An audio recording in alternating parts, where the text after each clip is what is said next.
In a time of chaos, in the days when judges ruled Israel, a story of love, loyalty, and destiny quietly unfolded. This is the story of Ruth. The story begins in Bethlehem, a town whose name means house of bread, but ironically, there was no bread. A severe famine struck the land. So a man named Elimelech left Bethlehem with his wife Naomi and their 2 sons. They traveled to the foreign land of Moab seeking survival. But what began as a temporary move became a painful turning point. Elimelech died. Naomi's 2 sons married Moabite women, one named Orpah, the other Ruth. But then tragedy struck again. Both sons died. Naomi was left with 2 daughters-in-law, and no future. Broken and bitter, Naomi decided to return to Bethlehem after hearing that the famine had ended. She urged her daughters-in-law to stay behind in Moab and rebuild their lives. Orpah tearfully kissed Naomi goodbye, but Ruth refused instead. She spoke words that would echo through generations. Where you go, I will go.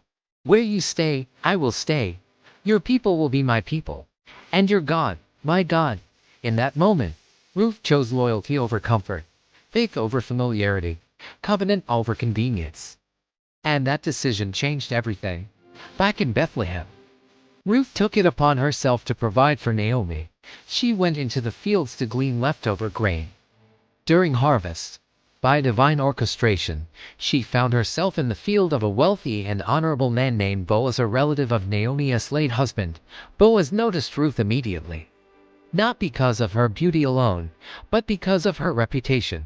He had heard of her loyalty, her sacrifice, her devotion to Naomi.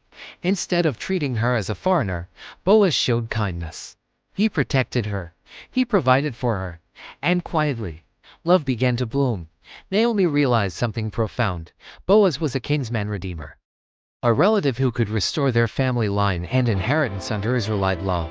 Following Naomi's guidance, Ruth approached Boaz humbly and courageously. Boaz responded with honor.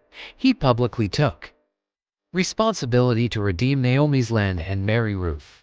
Before the elders of Bethlehem, Boaz declared his commitment, and Ruth, once a widowed foreigner, became the wife of a respected man in Israel.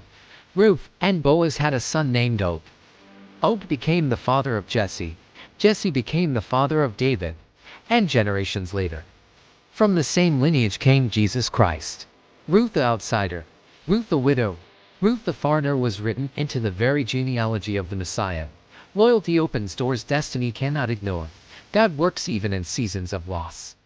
Your faithfulness today can shape generations tomorrow. No one is too far outside to be included in God's plan.